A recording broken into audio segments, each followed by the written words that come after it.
RSS ನೋಂದಣಿ ಕುರಿತು ಮತ್ತು ಅದರ ಅಕೌಂಟಬಿಲಿಟಿ ವ್ಯವಹಾರದ ಕುರಿತು ಪ್ರಿಯಾಂಕಾ ಖರ್ಗೆ ಅವರು, ನಮ್ಮ ಕರ್ನಾಟಕ ಸರ್ಕಾರದ ಗೃಹ ಸಚಿವರಾದ ಪ್ರಿಯಾಂಕಾ ಖರ್ಗೆ ಅವರು RSSನ ಮುಖ್ಯಸ್ಥರಿಗೆ ಕೇಳಿದ್ದಾರೆ.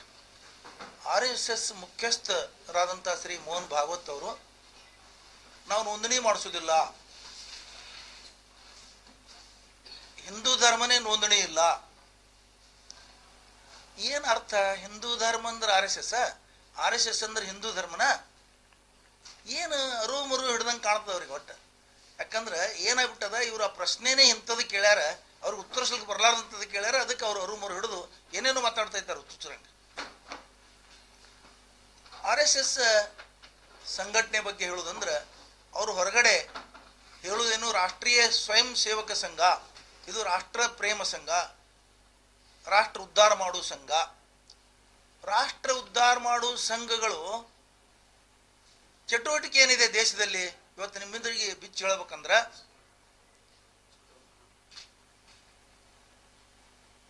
ಲಾಠಿ ಹಿಡ್ಕೊಂಡು ತಿರುಗಾಡಿ, ಲಾಠಿ ಬೀಸಿ ಅದನ್ನು ಕವಾಯತ್ ಮಾಡಿಸೋದು, ಇದು ರಾಷ್ಟ್ರದ ಯಾವ ಅಭಿವೃದ್ಧಿ ಕೆಲಸ ಮಾಡ್ತದೆ ಈ ಸಿಸ್ಟಮ್? ಹೇಳುವುದು ಒಂದು ಬೇರೆ, ಮಾಡೋದೊಂದು ಬೇರೆ. ಇವರು ಮಿಲಿಟರಿ ಅವರನ್ನು ಕರೆಸಿ ಬಂದೂಕು ತರಬೇತಿ ಕೊಡಿಸ್ತಾರೆ RSS ಕಾರ್ಯಕರ್ತರನ್ನ. ದುರ್ಗಾವಾಹಿನಿ ಅಂತ ಒಂದು ಘಟಕ ಮಾಡಿದ್ದಾರೆ, ಮಹಿಳಾ ಘಟಕ, ಅದಕ್ಕೆ ಬಂದೂಕು ತರಬೇತಿ ಕೊಡಿಸ್ತಾರೆ. ಇಲ್ಲೇ ಜಮಖಂಡಿಯಲ್ಲಿ ಸುಮಾರು 15 ದಿವಸಗಟ್ಟಲೆ ಬಂದೂಕು ತರಬೇತಿ ಕೊಡಿಸಿದ್ರು. ಮಿಲಿಟರಿದವರನ್ನು ಕರೆಸಿ ಅಲ್ಲಿ FIR ಆಯಿತು, ಕೇಸ್ ಆಯಿತು, ಅಲ್ಲಿ ಕೆಲವರು ಅರೆಸ್ಟ್ ಆದ್ರೆ, ಇದೆಲ್ಲ ಆಯಿತು. ಇಡೀ ರಾಷ್ಟ್ರದಲ್ಲಿ ಬಾಂಬು ತಯಾರಿಕೆ ಮಾಡುವಾಗ RSS ಕಾರ್ಯಕರ್ತರ ಮನೆಯಲ್ಲಿ ಅವೆಲ್ಲ ಘಟಕಗಳು ಸಿಕ್ಕು ಎಷ್ಟೋ ಜನ ಅರೆಸ್ಟ್ ಆಗಿದ್ದಾರೆ, ಬಾಂಬ್ಗಳನ್ನು ಹಾಕಿದ್ದಾರೆ. ಪಾಕಿಸ್ತಾನ ಇಂಡಿಯಾ ಓಡಾಡಂಥ ಸಂಜೋತಾ ಎಕ್ಸ್ಪ್ರೆಸ್ ಮೇಲೆ ಬಾಂಬ್ ಹಾಕಿ ಅಲ್ಲಿ ಬಹಳಷ್ಟು ಜನ ಸತ್ತು ಹೋದ್ರು. ಅದರಲ್ಲಿ ಇಂದ್ರೇಶ್ ಕುಮಾರ್, ಇವತ್ತೇನು BJPಯ ಮುಖ್ಯಸ್ಥ, ಬಹಳ ದೊಡ್ಡ ಲೀಡರ್ ಇದ್ದಾರೆ, ಅವರು ಅಪರಾಧಿ ಅಂತ ಸಾಬೀತಾಗಿ ಅವರು ಒಳಗೆ ಹೋಗಿ ಬಂದರು. ಆ ಕೇಸೇ ಮುಚ್ಚಿ ಹಾಕಿದ್ರು. ಮುಂದೆ ಹೈದರಾಬಾದ್ನ ಚಾರ್ಮಿನಾರ್ ಹತ್ರ ಬಾಂಬ್ ಸ್ಫೋಟ ಮಾಡಿ ಅಲ್ಲಿ ಬಹಳ ಜನ ಸತ್ತರು. ಅದರೊಳಗೆ ಸುನೀಲ್ ಜೋಶಿ ಅನ್ನಂಥವ್ರು ಅರೆಸ್ಟ್ ಆದರು, ಜೈಲದಲ್ಲಿ ಬಿದ್ದರು. ಅದು ಕೇಸ್ ಏನಾಯ್ತು, ಮುಂದೆ ಮುಚ್ಚಿ ಹಾಕಿದ್ರು. ಇತ್ತೀಚೆಗೆ ಮಂಗಳೂರಿನಲ್ಲಿ ವಿಮಾನ ನಿಲ್ದಾಣ ಸ್ಫೋಟಿಸಲಿಕ್ಕೆ ಬಾಂಬ್ ಇಟ್ಟಂತ ಅಮೃತ್ ರಾವ್ ಏನಾಯ್ತು, ಇವತ್ತಿಗೆ ಕೇಸ್ ಮುಚ್ಚಿ ಹಾಕಿದ್ರು, ಏನು ಹೊರಗೆ ಬರಲೇ ಇಲ್ಲ. ಆಮೇಲೆ ಬೆಂಗಳೂರಿನ ಚರ್ಚ್ ಸ್ಟ್ರೀಟ್ನಾಗ ಬಾಂಬ್ ಹಾಕಿದ್ರು, ಅಲ್ಲಿ 5-6 ಜನ ಸತ್ತರು. ಅಲ್ಲೊಬ್ಬನಿಗೆ ಅವನಿಗೂ ಹಿಡಿದ್ರು. ಅವ ಬುದ್ಧಿಮಾಂದೆ. ಒಂದು ಐಡಿಯಾ ಏನಂದ್ರೆ ಅವ್ರದ್ದು, ಅವ ಸಿಕ್ಕ ಕೂಡಲೇ ಬುದ್ಧಿಮಾಂದೆ ಆಗಿಬಿಡ್ತಾನೆ, ಹುಚ್ಚಾಗ್ಬಿಡ್ತಾನೆ. ಅವನ ತಲೆಸಿಲ್ಲ, ಅವನ ತಲೆ ಸರಿ ಇಲ್ಲ ಅಂತ ಎಬ್ಬಿಸ್ಬಿಡ್ತಾರೆ. ಅದನ್ನು ಪ್ರಚಾರ ಮಾಡೋದು. ಅಮೃತ್ ರಾವ್ ಮಂಗಳೂರದಲ್ಲಿ ಸಿಕ್ಕಿ ಇವತ್ತು ಜೈಲದಲ್ಲಿದ್ದಾನೆ, ಅವನು ಬುದ್ಧಿಮಾಂದೆ ಅಂತ ಹೇಳೋದು. ಯಾರ್ಯಾರು ಆರೋಪಿ ಆಗ್ತಾರೋ ಅವ್ರು ಬುದ್ಧಿಮಾಂದೆ. ಮಿಲಿಟರಿ ಅಧಿಕಾರಿ ಅಂತ ಶ್ರೀಕಾಂತ್ ಪುರೋಹಿತ ಬಾಂಬ್ ತಯಾರಿಕೆ ಘಟಕ ಇಟ್ಕೊಂಡು ಬಾಂಬ್ ಹಾಕಿದ್ರು, ಅವ್ರು ಅರೆಸ್ಟ್ ಆದರು. RSS ಕಾರ್ಯಕರ್ತ ಅಂತ ಹೇಳಿದ್ರು. ಮಾಲೆಗಾಂವ್ ಬಾಂಬ್ ಸ್ಫೋಟದಲ್ಲಿ ಪ್ರಜ್ಞಾ ಸಿಂಗ್ ಅನ್ನಂತ ಹೆಣ್ಮಗಳು ಮಾಡಿ ಮುಂದೆ MP ಸಹಿತ ಆದಳು. ಅಂಥವ್ರಿಗೆ ಇವರು MP ಟಿಕೆಟ್ ಕೊಟ್ಟು ಸರ್ಕಾರದಲ್ಲಿ ತಗೋತಾರ. ಅದು ಒಂದು ಸರ್ಟಿಫಿಕೇಟ್ ಅವ್ರಿಗೆ, RSS ದವರಿಗೆ, BJP ಅವರಿಗೆ. ಇಂಥವು ನೂರಾರು ಘಟನೆಗಳು ಹೇಳ್ಬೋದು. ಅಷ್ಟು ಘಟನೆಗಳದಾವ ಭಾರತ ದೇಶದ ಇತಿಹಾಸದಲ್ಲಿ. ಗುಜರಾತ್ ನರಮೇಧಾಯ್ತು. ಆ ನರಮೇಧದ ಸಲುವಾಗಿ ಇದೇ ವಾರದಲ್ಲಿ ಅಮೆರಿಕ ಅಧ್ಯಕ್ಷ ಟ್ರಂಪ್ ರವರು ಮೋದಿಯವರು ನೋಡಕ್ ಬಹಳ ಚಲೋ ಅದಾರ, ಆದ್ರೆ ಕೊಲೆಗಡಕದಾರ ಸರ್ಟಿಫಿಕೇಟ್ ಕೊಟ್ಟರು. ಇವ್ರು ನಗತಾರ, ಅವ್ರ ಎದುರಿಗೆ ಕೂತು ನಗತಾರ ಇವ್ರು. ಅದು ಹೇಳದಕ್ಕೆ ಇವೆಲ್ಲ ಇತಿಹಾಸ ಇದಾವೆ. ಸ್ವಯಂ ಸೇವಕ ಸಂಘದ ಇದೇ ಕೆಲಸನಾ? ಇದೇ ರಾಷ್ಟ್ರದ ಅಭ್ಯುದಯ ಕೆಲಸಗಳ ಇವು? ಒಂದಾದ್ರೂ ಹೇಳಿ, ಯಾವ ಸಾರ್ವಜನಿಕ ಕೆಲಸಕ್ಕಾಗಿ ನೀವು ಹೋರಾಟ ಮಾಡಿದಿರಿ ರಾಷ್ಟ್ರದಲ್ಲಿ?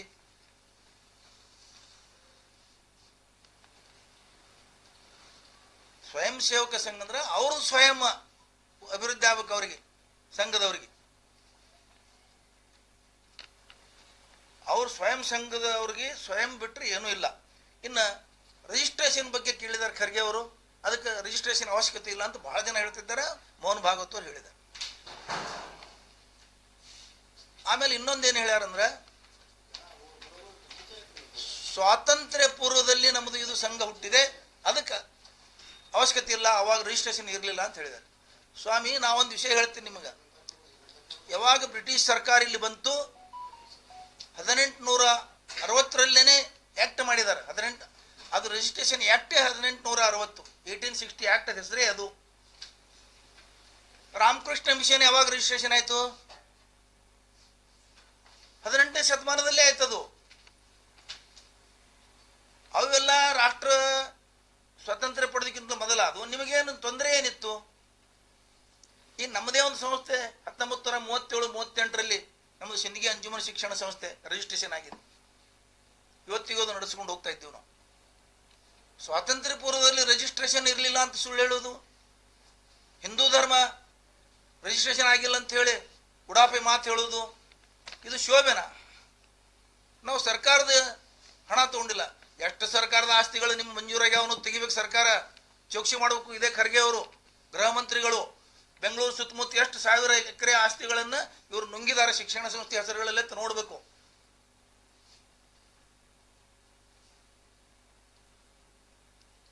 ಸರ್ಕಾರದ ಆಸ್ತಿ ತಗೊಂಡಿಲ್ಲ ಅಂದ್ರೆ, ಸರ್ಕಾರದ ಹಣ ತಗೊಂಡಿಲ್ಲ. 55 ಕೋಟಿ ರೂಪಾಯಿ ಇವತ್ತು ಡಿಕ್ಲೇರ್ ಆಗಿದೆ. 55 ಕೋಟಿ ರೂಪಾಯಿ ಅವರು ಸಂರಕ್ಷಣೆ ಖರ್ಚು ಮಾಡ್ತಾ ಇದ್ದಾರೆ, ಸೆಕ್ಯೂರಿಟಿಗೆ. ನೀವೇ ಸಂರಕ್ಷಣೆ, ಸ್ವಯಂ ಸೇವಕರು, ಸ್ವಯಂ ಸಂಘ, ನೀವೇ ಸಂರಕ್ಷಣೆ ಕೊಡೋರು, ನೀವೇ ಬಂದೂಕು ಹಾರಿಸೋರು, ನೀವೇ ಬಾಂಬ್ ಇಟ್ಕೊಳ್ಳೋರು, ನಿಮಗೆ ಸಂರಕ್ಷಣೆನಾ? 68,000 ಶಾಖೆಗಳು, ಲಕ್ಷಾಂತರ ಕಾರ್ಯಕರ್ತರು, ನಿಮಗೆ ಸಂರಕ್ಷಣೆ ಇಲ್ವಾ? ನೀವು ಸರ್ಕಾರದಿಂದ ಮತ್ತೆ Z+ ಸಂರಕ್ಷಣೆ ಬೇಕು ನಿಮಗೆ? ಎಂತ ನಾಚಿಕೆಡು ವಿಷಯಗಳಿವೆಲ್ಲ. ಮತ್ತೆ ಇದಕ್ಕೆ ಪರ ವಿರೋಧ, ಸುಪ್ರೀಂ ಕೋರ್ಟ್ ನ್ಯಾಯವಾದಿಗಳು, ಹೈಕೋರ್ಟ್ ನ್ಯಾಯವಾದಿಗಳು, ಎಂತ ಮಾನಗೇಡಿ ಕೆಲಸಗಳು ಇವು ಅಂದ್ರೆ ಮಾತಾಡ್ತಾರೆ ಅಂತ ಹೇಳಿದ್ರೆ, ಒಬ್ಬರು ಹೇಳ್ತಾನೆ ಅದು ಅವಶ್ಯಕತೆ ಇಲ್ಲ. ನ್ಯಾಯಾಲಯಗಳು ಹೇಳ್ತಾ ಇದ್ದಾವೆ. ಸಂತೋಷ್ ಹೆಗಡೆ ಅಂತವ್ರು ನೋಂದಣಿ ಅವಶ್ಯಕತೆ ಇಲ್ಲ ಅಂತ ಹೇಳಿದ್ದಾರೆ ಇವರು ಸುಪ್ರೀಂ ಕೋರ್ಟ್ ಮಾಜಿ ಜಡ್ಜ್. ನಮಗೆ ನಾಚಿಕೆ ಬರ್ತಾ ಇದೆ ಹೇಳಕ್, ನಮಗೆ ನಾಚಿಕೆ ಬರ್ತಾ ಇದೆ ಈ ಮಾತು ಹೇಳಕ್. ಸುಪ್ರೀಂ ಕೋರ್ಟ್ ಜಡ್ಜ್ ಒಬ್ರು ಒಳ್ಳೆ ಜಡ್ಜ್ ಅನ್ನಿಸ್ಕೊಂಡವರು, ಲೋಕಾಯುಕ್ತ ಇದ್ದವರು. RSS ನೋಂದಣಿ ಅವಶ್ಯಕತೆ ಇಲ್ಲ. ಮತ್ತೆ ಎದ್ರ ಏನು ಅವಶ್ಯಕತೆ ಇದೆ? ಹಂಗಾರೆ ಹವಾಲಾದವ್ರಿಗೆ ಯಾಕೆ ನೋಂದಣಿ ಮಾಡ್ತೀರಿ? ಅವ್ರಿಗೆ ಯಾಕೆ ಅರೆಸ್ಟ್ ಮಾಡ್ತೀರಿ? ಇಡಿ ಬಿಟಿ IT-BT ಯಾಕೆ ಬಿಡ್ತಾ ಇದ್ದೀರಿ? ಲೆಕ್ಕಕ್ಕೆ ಪತ್ರ ಕೇಳಬಾರ್ದು ಅಂದ್ರೆ ನಿಮ್ಗೆ ಕೇಳಬಾರ್ದು, ಅವ್ರಿಗೂ ಕೇಳಬಾರ್ದು. ಮೋಹನ್ ಭಾಗವತವ್ರು ಹೇಳ್ತಾರೆ ನಮಗೆ ವಿನಾಯಿತಿ ಇದೆ. ವಿನಾಯಿತಿ ಯಾರಿಗಿರ್ತದೆ? ಅಶಕ್ತರು ಕೂಡಿ ಮಾಡಿದಂಥ ಸಂಘಗಳಿಗೆ, ಪ್ರಬಲರು ಸಬಲರು ಕೂಡಿ ಮಾಡಿದಂಥ ಸಂಘ ಸಂಸ್ಥೆಗಳಿಗೆ ರಿಯಾಯಿತಿ ಇರುವುದಿಲ್ಲ. ರಿಯಾಯಿತಿ ಕೆಳಗೆ ನೀವು ನುಸುಳುಕೊಳಕ್ಕೆ ಹೋಗಬೇಡಿ. 400 ಕೋಟಿ ರೂಪಾಯಿ ಖರ್ಚು ಮಾಡಿ ದೆಹಲಿಯಲ್ಲಿ ಭವನ ಕಟ್ಟಿದಿರಿ. ಅದು ಯಾರ ಹೆಸರಲ್ಲಿದೆ? ಹಂಗಾದ್ರೆ ನೋಂದಣಿ ಇಲ್ಲ ಅಂದ್ರೆ ಯಾರ ಹೆಸರಲ್ಲೇ ಇದೆ? ಬೇಕಲ್ಲ, ಹೆಸರು ಬೇಕಲ್ಲ. ಅದಕ್ಕೊಂದು ನೋಂದಣಿನೇ ಇಲ್ಲ ಅಂದ್ರೆ ನಿಮ್ದು ಹೆಸರು ಬೇಕಲ್ಲ. ಯಾರು ವ್ಯಕ್ತಿಗಳ? ಹಂಗಾರೆ ನಿಮ್ ಖಾಸಗಿ ಆಸ್ತಿಗಳ? 100 ವರ್ಷದಲ್ಲಿ ಕೇವಲ 6 ಜನ ಸರಸಂಘ ಸಂಚಾಲಕರಾಗಿದ್ದಾರೆ. ಅವರೆಲ್ಲ ಮೇಲ್ವರ್ಗದ ಜನ, ಎಲ್ಲ ಅವ್ರ ಹೆಸರಲ್ಲೇ ಇದಾವ ಆಸ್ತಿಗಳು. ದೇಣಿಗೆ ಕೊಡ್ತಾರೆ, ದಾನ ಕೊಡ್ತಾರೆ ಅಂದ್ರೆ ಅದಕ್ಕೂ ಲೆಕ್ಕ ಕೊಡಬೇಕು. ಈ ದೇಶದಲ್ಲಿರೋರು ಅದಕ್ಕೂ ಲೆಕ್ಕ ಕೊಡಬೇಕು, ಅದಕ್ಕೂ ಕಾಗದ ಪತ್ರ ಕೊಡಬೇಕು. ನೀವು SIR ಮಾಡಿ ಕಾಗದ ಪತ್ರ ಕೇಳ್ತಾ ಇದ್ದೀರಿ ಜನರಿಗೆ. ಇದು ಯಾವ ಕಾನೂನು? ನೀವು 2002ರಲ್ಲಿ ಮತ ಹಾಕಿದ್ರಲ್ಲಿ ಕೊಡಿ, 2002ರಲ್ಲಿ ಕೊಡಿ, ನಿಮ್ಮ ಜನ ದಾಖಲೆ ಕೊಡಿ. ನಿಮ್ಮ ಹತ್ರ ದಾಖಲೆ ಇಲ್ಲ. ಮೊದಲ ನೀವು ದಾಖಲೆ ಇಲ್ಲದೆ ಇದ್ದೀರಿ ಇವತ್ತು ಈ ದೇಶದಲ್ಲಿ. ನೀವು ಇನ್ನೊಬ್ಬರಿಗೆ ದಾಖಲೆಗಳು ಕೇಳ್ತಾ ಇದ್ದೀರಿ. ಇದು ಯಾವ ಕಾನೂನು?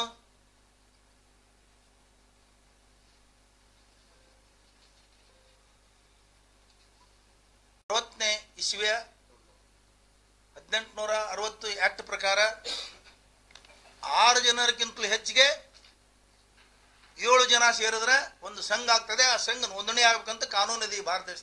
ಸಂವಿಧಾನದಲ್ಲಿ ಬರೆದಿಲ್ಲ. ಸಂವಿಧಾನ ಇದೆ, ಎಲ್ಲ ಬರೆಯಕ್ಕಾಗಲ್ಲ ಸಂವಿಧಾನದಲ್ಲಿ. ಅವರು ಕಾನೂನು ರಚನೆ ಮಾಡಿದ ಮೇಲೆ ಕಾನೂನು ಪ್ರಕಾರ ನಡೀಬೇಕಾಗ್ತದೆ. ಸಂವಿಧಾನ ನಂತರ ಕಾನೂನು ಮಾಡಿದ್ದಾರೆ. ಸಂವಿಧಾನದ ಪ್ರಕಾರ ಕಾನೂನು ಆಗ್ತದೆ. ಕಾನೂನು ಪ್ರಕಾರ ದೇಶ ನಡೀತದೆ. ಸಂವಿಧಾನದಲ್ಲಿ ಇಲ್ಲ. ಸಂವಿಧಾನನೂ ಸರಿಯಾಗುವುದಿಲ್ಲ, ಕಾನೂನು ಸರಿಯಾಗುವುದಿಲ್ಲ. ಸಂವಿಧಾನದ ಮೇಲೆ ದೇಶ ನಡಿಬೇಕು, ದೇಶ ಸಂವಿಧಾನದ ಮೇಲೆ ಕಾನೂನು ನಡಿಬೇಕು. ನೋಂದಣಿ ಮಾಡೋ ಕಾನೂನು ಇಲ್ವಾ? 7 ಜನಕ್ಕಿಂತಲೂ ಹೆಚ್ಚಿಗೆ, 7 ಮತ್ತು 7 ಜನಕ್ಕಿಂತಲೂ ಹೆಚ್ಚಿಗೆ ಯಾವ ಸಂಘದಲ್ಲಿ ಸದಸ್ಯರಿರ್ತಾರೆ ಅದು ಕಂಪಲ್ಸರಿ ನೋಂದಣಿ ಆಗ್ಬೇಕಂತಿದೆ.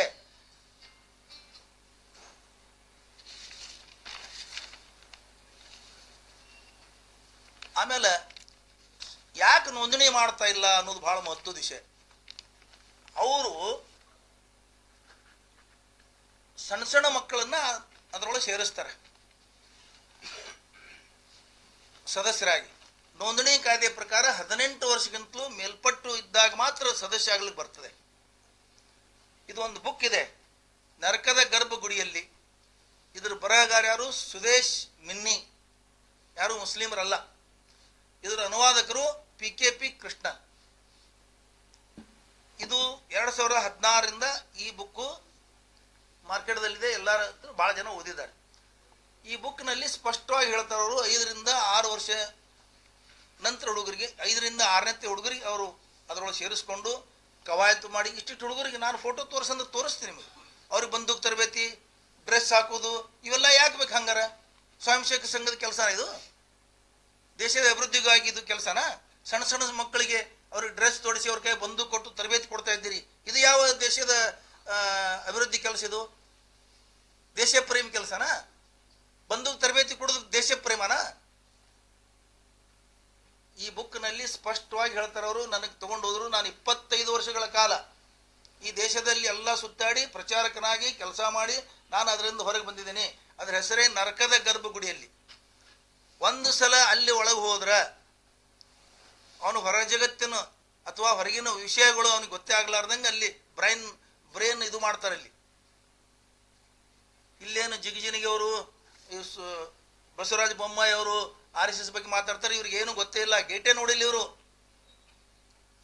ಒಳಗೆ ಹೋಗೋದು ದೂರಿ ಉಳಿತು, ಗೇಟಿನ ಹತ್ರನೇ ಬಿಟ್ಟಿಲ್ಲ ಇವರಿಗೆ. ಆಮೇಲೆ AK ಸುಬ್ಬಯ್ಯನವರು ಈ ರಾಜ್ಯದ ಸರ್ಕಾರದ ವಿರೋಧ ಪಕ್ಷದ ನಾಯಕರು. ಅವ್ರ ಲೈಫ್ ಇಡೀ ಜೀವನ ಎಲ್ಲ RSS BJP ಜೊತೆ ಇದ್ದು ಅವರು ಅಲ್ಲಿ ಎಲ್ಲ ಒಳಗಿನ ಅಸಹ್ಯಕರ ಘಟನೆಗಳು, ಸಮಸ್ಯೆಗಳನ್ನು ನೋಡಿ ಅವರು ಹೊರಗೆ ಬಂದು ಅವರು ಒಂದು ಬುಕ್ ಬರೆದಾರ. 1988ರಿಂದ ಈ ಬುಕ್ ಪ್ರಚಲಿತದಲ್ಲಿದೆ. RSS ಅಂತರಂಗ. ಆಮೇಲೆ ದೇವನೂರು ಮಹಾದೇವ್ ಅವರು RSS ಆಳ ಮತ್ತು ಅಗಲತ್ ಬರೆದ್ರು. ಅದು ಇದ್ರಾಗ ಇತ್ತೀಚೆಗೆ ಇವು ಸುಳ್ಳಿದ್ದು ಅಂದ್ರೆ ನೀವು ಬ್ಯಾನ್ ಮಾಡಿಸ್ಬೇಕಾಗಿತ್ತಲ್ಲ, ಕೋರ್ಟ್ಗೆ ಹೋಗ್ಬೇಕಾಗಿತ್ತಲ್ಲ. ಇವು ಚಾಲೆಂಜ್ ಮಾಡಿಲ್ಲಲ್ಲ ನೀವು. ಇವ್ರ ಲೇಖನಗಳು ಚಾಲೆಂಜ್ ಮಾಡಬೇಕಾಗಿತ್ತು. RSSದವರು ಯಾರು ಸತ್ಯ ಹೇಳ್ತಾರೆ, ಅದು ಸತ್ಯ ಹೊರಗೆ ತರ್ತಾರೆ, ಅವ್ರಿಗೆ ಕೆಣಕಲು ತಯಾರಿಲ್ಲ ಅವರು. ಯಾಕಂದ್ರೆ ಮತ್ತೆ ಇನ್ನೂ ಸತ್ಯ ಹೊರಗೆ ಬಿಡುತ್ತಂತ ಹೇಳಿ ಅವ್ರ ಕೆಲಸನೇ ಅದೇ. ಆಮೇಲೆ ಈ ವಾರದಲ್ಲಿ 3-4 ದಿವಸದ ಹಿಂದೆ ಜಿಗಜಿನಿಗೆ ಅವರು ಪ್ರಿಯಾಂಕಾ ಖರ್ಗೆ ಅವರನ್ನು ಉದ್ದೇಶಿಸಿ, RSS ಯಾಕೆ ಕೆಣಕ್ತಾನಪ್ಪ, ದಲಿತ ಆಗಿ RSS ಪ್ರಶ್ನೆ ಮಾಡಬಾರ್ದ? ನೀವು 40 ವರ್ಷಗಳ ಕಾಲ ಸಚಿವರಾಗಿ, ಶಾಸಕರಾಗಿ, ಸಂಸದರಾಗಿ ನಿಮ್ಮ ಉದ್ದೇಶ ಏನಂದ್ರೆ ದಲಿತರಾಗೇ ಇರಬೇಕು. ಡಾಕ್ಟರ್ ಬಾಬಾ ಸಾಹೇಬ್ ಅಂಬೇಡ್ಕರ್ ಅವರು ದಲಿತರು ಮುಖ್ಯವಾಹಿನಿಯಲ್ಲಿ ಬರಲಿ, ಮುಖ್ಯ ಪ್ರವಾಹದಲ್ಲಿ ಇರಲಿ ಅಂತ ತಿಳ್ಕೊಂಡು ಮೀಸಲಾತಿ ಕೊಟ್ಟಿದ್ದಾರೆ. ಆ ಮೀಸಲಾತಿ ಮೇಲೆ ನೀವು MP MLA ಮಂತ್ರಿ ಆಗಿದ್ದೀರಿ. ನಿಮ್ಮ ಅರಿವಿಗೆ ಬರೋದಿಲ್ವಾ ಉಳಿದ ದಲಿತರು ಮೇಲೆ ಬರಲಪ್ಪ ಅಂತ ಹೇಳಿ? ನಿಮಗೆ ಆ ಉದ್ದೇಶ ಇಲ್ಲ. ಅದನ್ನು ಪ್ರಿಯಾಂಕಾ ಖರ್ಗೆ ಅವರಿಗೆ ಹೆದರಿಸಿಬಿಡೋದು. ದಲಿತರು RSS ಮುಟ್ಟಿದ್ರು ಉಳಿದಿಲ್ಲ. ಭಾಳ ಕರೆಕ್ಟ್ ಹೇಳಿದಾರ ಅವರು, ಭಾಳ ಕರೆಕ್ಟ್ ಹೇಳಿದಾರೆ. ಯಾಕಂತ ಕೇಳಿದ್ರೆ ಅವ್ರ ಮಾತನ್ನು ನಾನು ಸಹಮತ ವ್ಯಕ್ತಪಡಿಸ್ತೀನಿ. ಅದಕ್ಕೆ ಯಾಕಂತ ಕೇಳಿದ್ರೆ ನಿಜ ಅದ. ಮಹಾರಾಷ್ಟ್ರದಲ್ಲಿ ಸಾಹಿತಿ ದಾಬೋಲ್ಕರ್ ಕೊಲೆ ಆಯಿತು, ಪನ್ಸಾರಿ ಅವ್ರ ಕೊಲೆ ಆಯಿತು. ಇವರೆಲ್ಲ RSS ಕೆಣಕದವ್ರೆ. MM ಕಲಬುರ್ಗಿ ಕೊಲೆ ಆಯಿತು, ಡಾಕ್ಟರ್ MM ಕಲಬುರ್ಗಿ ಅವ್ರದ್ದು. ಗೌರಿ ಲಂಕೇಶ್ ಅವ್ರ ಕೊಲೆ ಆಯಿತು. ಇವರೆಲ್ಲ RSS ಕೆಣಕದವ್ರೆ. ಅದಕ್ಕೆ ನಿನಗೂ ಹೊಡಿತಾರ, ನಿನಗೂ ಕೊಲ್ತಾರಪ್ಪ, RSS ಸಂಸ್ಕೃತಿ ಅದೇ ಅದ ಅಂತ ಹೇಳ್ದಂಗೆ ಅವರು. ಅದಕ್ಕೆ ಎಚ್ಚರಿಕೆ ಹೇಳಿದಾರ ಅವರು. ಒಬ್ಬ ದಲಿತ ಮನುಷ್ಯ, ದಲಿತ ಮಂತ್ರಿಗೆ ಏನ್ರ ಆಗಬಾರ್ದು ಎಚ್ಚರಿಕೆ ಹೇಳಿದ್ದಾರೆ. RSS ಸಂಸ್ಕೃತಿಯನ್ನ ಜಿಗಜಿನಿಗೆ ಅವರು ಬಿಚ್ಚಿಟ್ಟಿದ್ದಾರೆ. ಅದನ್ನ ನಾನು ಜಿಗಜಿನಿಗೆ ಹೇಳಿದ್ದು ಹೋಗ್ತೀನಿ. ಯಾಕಂದ್ರೆ ಇದ್ದಂಗೆ ಹೇಳ್ಯಾರ ಅವರು. ಬಹಳ ಮುಗ್ಧ ರಾಜಕಾರಣಿ ಅವರು.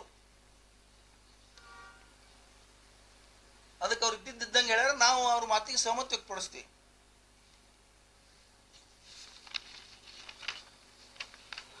ಘಟನೆ ನಡೆದ ಮೂಲಕ ನಮ್ಮ ರಾಜ್ಯದ ಬಿಜೆಪಿ ಅಧ್ಯಕ್ಷರಾದ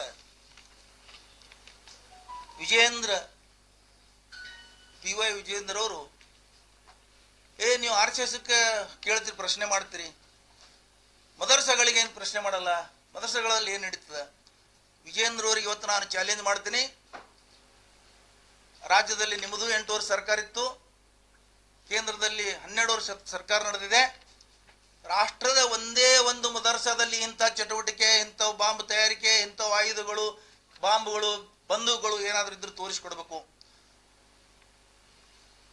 ನಿಮ್ಮ ಅರಿವಿಗಿಲ್ಲ, 10 ಸಲ ರೇಡ್ ಆಗಿದಾವೆ, ಅಲ್ಲಿ ಯಾವುದೂ ಚಟುವಟಿಕೆ ಇಲ್ಲ, ಪ್ರೂಫ್ ಆಗಿದೆ. ನೀವು ರಾಜಕೀಯಕ್ಕೋಸ್ಕರ ಮಾತಾಡ್ತೀರಿ, ನೀವು ನಾಚಿಕೆ ಬಿಟ್ಟು ಮಾತಾಡ್ತಾ ಇದ್ದೀರಿ. ಅರ್ಥ ಮಾಡ್ಕೋಬೇಕು. ನೀವು ಎಲ್ಲಾ ಮಾಡುವುದು, ನೀವು ಮಾಡುವುದು, ಎಲ್ಲಾ ಮುಸ್ಲಿಮರು ತಲೆ ಕಟ್ಟುವುದು. RSSದಲ್ಲಿ ಈ ಬುಕ್ಕದಲ್ಲಿ ಹೇಳಿದಾರೆ ಅವರು, ನಮ್ಮ ಸಣ್ಣವ್ರಲಕ್ಕಾಗಿ ಶಿವಾಜಿ ಮೇಲೆ ಮುಸ್ಲಿಮರು ಎತ್ತಿ ಕಟ್ಟುವುದು, ಮುಸ್ಲಿಮರ ಮೇಲೆ ಹಿಂದೂಗಳನ್ನ ಎತ್ತಿ ಕಟ್ಟುವುದು. ಈ ಬುಕ್ಕದಲ್ಲಿ ತುಂಬಾ ಅದೇ ಇದೆ. 25 ವರ್ಷಗಳ ಕಾಲ ನೋಡಿ ಬರೆದಂತ ಬುಕ್ ಇದು. ಅಲ್ಲಿ ಅದೇ ಕಲಿಸ್ತಾರೆ. ಬರೇ ನೀವು ಬರೀ ಇದನ್ನೇ ಮಾಡ್ತಾ ಇದ್ದೀರಿ. ಎಲ್ಲರೊಂದು ಘಟನೆ ಆಗ್ತದೆ, ಬಾಂಬ್ ಹಾಕೋದಾಗ್ಲಿ ಏನಾಗ್ಲಿ, ಅದು ಬೇರೆದವ್ರು ಹಾಕೋದು, RSSದವ್ರು ಬೆಂಬಲಿಗಿರ್ಬೋದು, ಬಜರಂಗ ದಳ ಇರ್ಬೋದು, ಯಾವ್ದಾರು ಇರ್ಬೋದು. ಇದೇ ಶ್ರೀರಾಮ ಸೇನೆ RSS ಸಂಘಟನೆಯ ಸಹಯೋಗದಲ್ಲಿ ಏನು ಸಂಘ ಪರಿವಾರ ಅಂತಾರ, ಇದೇ ಶ್ರೀರಾಮ ಸೇನೆಯ ಮುತಾಲಿಕ್ ಅವರು ಬೆಳಗಾಮದಲ್ಲಿ 75 ಲಕ್ಷ ರೂಪಾಯಿ ಧಾಂಧಲಿ ಮಾಡಿಸಲಿಕ್ಕೆ, ಗಲಾಟೆ ಮಾಡಿಸಲಿಕ್ಕೆ 75 ಲಕ್ಷ ರೂಪಾಯಿ ವ್ಯವಹಾರ ಮಾಡಿದ್ದು ಹೊರಗೆ ಬಿತ್ತು. ಎಷ್ಟು ಜನ? ನಾಗರಾಜ ಲಂಬುವನಂತ ಸಿಗಾಕೊಂಡ, ಅವನಿಗೆ ಜೈಲ್ನಾಗೆ ಹೊಡೆದ್ರೆ ಬಾಗಲಕೋಟದಾಗ ಇನ್ನೂ ವಿಷಯ ಹೊರಗೆ ಬಿಡ್ತಾವ ಅಂತ ಹೇಳಿ. ನಾಗರಾಜ್ ಜಂಬಗಿ, ಸಾರಿ ನಾಗರಾಜ್ ಜಂಬಗಿ ಏನಂತವನಿಗೆ ಅರೆಸ್ಟ್ ಮಾಡಿದ್ರು ಬಾಗಲಕೋಟದಲ್ಲಿ.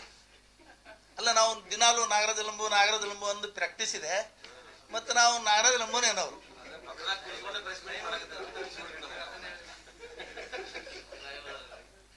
ಅದು ನಾಗರಾಜ್ ಜಂಬಿಗೆ ಏನಂತವನಿಗೆ ಅರೆಸ್ಟ್ ಮಾಡಿದ್ರು ಕೊಲೆ ಕೇಸಲ್ಲಿ. ಅವನಿಗೆ ಅಲ್ಲೇ ಜೈಲ್ನಾಗೆ ಮುಗಿಸಿದ್ರು ಅವ್ರ ಕತೆ. ಅವ್ರದ್ದು ಇನ್ನೊಂದು ಇಂಥ ಸಂಘಟನೆಗಳದ್ದು ಇನ್ನೊಂದು ಏನು ಪ್ಲಾನ್ ಇದೆ ಅಂದ್ರೆ, ಅವ್ರಿಗೆ ಅಲ್ಲೇ ಯಾಕೆ ಮುಗಿಸ್ತಾರೆ, ಹೊರಗೆ ಬಂದ್ರೆ ಇನ್ನೂ ವಿಷಯಗಳು ಹೊರಗೆ ಬೀಳ್ತವೆ, ಇನ್ನೂ ವಿಷಯಗಳು ಅವ್ರು ಬಾಯಿ ಬಿಡಬಾರ್ದು, ಅವ್ರಿಗೆ ಅಲ್ಲೇ ಮುಗಿಸ್ತಾರೆ. ಇಂಥವು ಭಾಳ ಆಗಿದಾವ. ರಾಷ್ಟ್ರದಲ್ಲಿ ಎಲ್ಲ ಕೇಸ್ ಫೈಲ್ಗಳು ತೆಗೆದು ನೋಡಿದ್ರೆ ಗೊತ್ತಾಗ್ತದೆ. ವಿಜಯೇಂದ್ರ ಇನ್ನೂ ಭಾಳ ಸಣ್ಣವ್ರಿದ್ದಾರೆ. ಅವರು ಒಮ್ಮೆ ಅವ್ರ ಅಪ್ಪನ ಹೆಸರು ಮೇಲೆ ರಾಜಕೀಯ ಮಾಡ್ತಿದ್ದಾರೆ, ಇನ್ನೂ ಬಚ್ಚ ಇದ್ದಾರೆ ಅವ್ರು ರಾಜಕೀಯದಲ್ಲಿ. ಬಿಜೆಪಿ ಅಧ್ಯಕ್ಷ ಇರ್ಬೋದು ಅವರು, ನಾನು ಅಧ್ಯಕ್ಷ ತಿಳ್ಕೊಂಡಿರ್ಬೋದು, ಇನ್ನೂ ಕಲಿಯುವುದು ಭಾಳ ಇದೆ. ಅವರು ಮದರ್ಸಾಗಳ ಮೇಲೆ ಆರೋಪ ಮಾಡೋದು, ಏನಾರ ಆದ ಕೂಡಲೇ ಮುಸ್ಲಿಮರ ಮೇಲೆ ಆರೋಪ ಮಾಡೋದು, ಏನಾರ ಆದ ಕೂಡಲೇ ಇನ್ನೊಂದ್ರ ಮೇಲೆ ಆರೋಪ ಮಾಡೋದು. ನಿಮ್ಮದು ನೀವು ಹೇಳ್ರಿ. ಮೊದಲ RSS ನೋಂದಣಿ ಮಾಡಿಸಂತ ಕ್ವಶನ್ ಮಾಡಿದ್ದಾರೆ, ಅದಕ್ಕೆ ಉತ್ತರ ಕೊಡಿ ಸಮಂಜಸವಾಗಿ. ಮದರ್ಸೆಗಳು ನೋಂದಣಿನೇ ಇದಾವ, ಒಂದೇ ಒಂದು ಮದರ್ಸೆ ತೋರಿಸ್ಬಿಡಿ ಈ ದೇಶದಲ್ಲಿ. ನಾನು 10 ವರ್ಷದಿಂದ ಈ ಮಾತು ಹೇಳಿದ್ದೀನಿ, ಇವತ್ತು ಈ ಮಾತು ಹೇಳ್ತಾ ಇದ್ದೀನಿ. ನಾಗರಾಜ ಲಂಬೂರು ಒಂದೆರಡು ಮಾತಾಡ್ತಾರೆ, ಆಮೇಲೆ ನೀವು ಕೇಳ.